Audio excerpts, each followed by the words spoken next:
السلام عليكم. عليكم السلام. ፋጢማ እስኪ የተራረፈ እንጀራ ካለ ስጫቸው። እንዴ አዲስ እንጀራ የለም እንዴ? ባለፈው ተጋግሯል ነበር ትናንት መሰለኝ። ኧረ ሞልቷል። እና ወጥስ የለም አለ። እና ታዲያ እንጀራ ካለ ወጥ ካለ ለምን የተራረፈ ትሰጫለሽ? አይ ምን ችግር አለ ቢበሉት ብዬ ነው። ትራፊ አይደል? ምን ችግር አለ ከሚደፋ ይበሉት ይሻላል።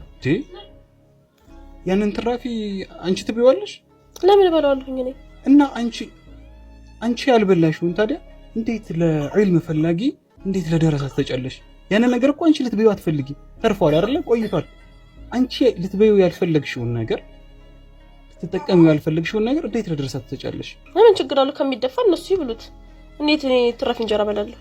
አየሽ ረሱላችን አለይሂ ሰላቱ ወሰለም ያንድ ሰው ኢማን ሙሉ የሚሆነው ለራሱ የወደደውን ነገር ለወንድሙ ሲወድ ነው ብለዋል። እነዚህ ሰዎች ደግሞ ዒልምን በመፈለግ ቤተሰቦቻቸውን ጥለው ስራ መስራት ሲችሉ፣ ገንዘብ ማግኘት ሲችሉ፣ ጥሩ ነገር መመገብ ሲችሉ ሁሉን ነገር ትተው ነው ልክ በየቤቱ ቀሪአ እያሉ ምግብ እየለመኑ የሚበሉት።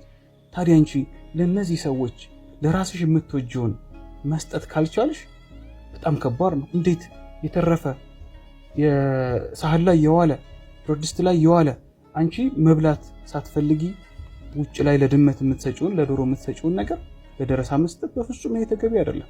አዎ ግን እኮ ብዙ ሰዎች እንደዛ ነው ትራፊ ነው የሚሰጠው። አብዛኛው ቤት ትራፊ እንጀራ ካለ ስጧቸው ነው የሚባለው። ሌላ ንጹህ እንጀራ ሲሰጣቸው አናይም። አንቺ ለሌላው ሰው አርአያ ነው መሆን የሚገባሽ። ይሄ ትክክል አይደለም።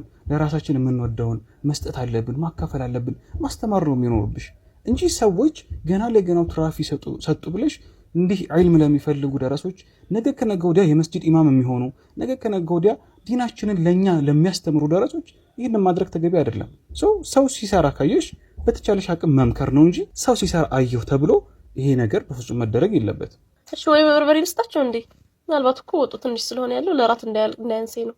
አየሽ ረሱላችን አለይሂ ሰላቱ ወሰላም ሶደቃህ ንብረትን ሀብትን በፍጹም አታጎልም ብለውናል። እንግዲህ እኛ ይሄ አሁን ቢያልቅ የሰራሽው ቢያልቅ ሌላ መስራት እንችላለን። ምክንያቱም ሁሉም ነገር አለበት። ኢንሻ ይሄንን መስጠታችን ማካፈላችን አላህ ይተካዋል። ንያችንን አሳምረን በትክክል እነሱን ለመርዳት በዲናቸው ላይ በዕልም ላይ እንዲጠነክሩ ለማድረግ ብለን ያለንን ነገር ማካፈላችን የኛን ሀብት የኛን ንብረት በፍጹም አያጎልም።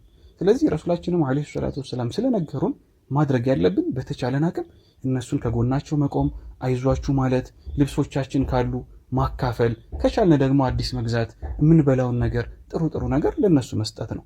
እኛ በርቱ ባልናቸው ባበረተናቸው ቁጥር እየበረቱና እየጠነከሩ ይሄዳሉ። ነገር ግን እኛ ፊት ከነሳናቸው ነገ ከነገ ወዲያ እኛ ቤት አይመጡም፣ እኛ ደጃፍ አይረግጡም። ይሄ ደግሞ የምንጎዳው እኛ ነን። እነሱ ዒልምን እስከፈለጉ ድረስ ችግር የለባቸውም። ብዙ መከራዎችን እያለፉ ያው ዒልምን ይፈልጋሉ። እኛ ግን የምንሰጠውን ሶደቃ የምናገኘውን አጅርና ሐሰና እናጣበታለን። ያ አላህ እንዴት አብዛኞቻችን እንዴት ተሳስተናል። በጣም በሚያሳዝን ሁኔታ በጣም ተሳስተናል እስከዛሬ ድረስ። አሁን ያለኝን ሰጣቸዋለሁ፣ ለኛ ያስቀመጥነውን ለነሱ ሰጣቸዋለሁ።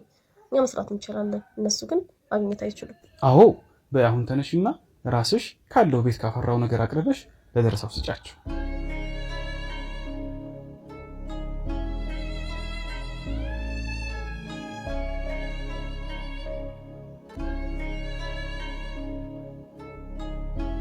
አያችሁ እንደ ማህበረሰብ ደረሶችን ማበርታት፣ ዒልምን የሚፈልጉ ሰዎችን አይዟችሁ ማለት ይገባናል። ምክንያቱም እነዚህ ደረሶች እነዚህ ዒልም ፈላጊዎች ነገ ከነገ ወዲያ መስጂዶቻችን ላይ ኢማም ሆነው እኛንም ልጆቻችንንም የሚያስተምሩ ናቸው። ስለዚህ ረሱላችን አለይሂ ሰላቱ ወሰላም ሶደቃ መስጠታችን ኪሳራ ውስጥ እንደማይከተን ይልቁንም አላህ በረካን እንደሚሰጠን አስተምረውናል። ስለዚህ በተቻለን አቅም ከጎናቸው ልንቆምና የተሻለንን ነገር ልናካፍላቸው ይገባል።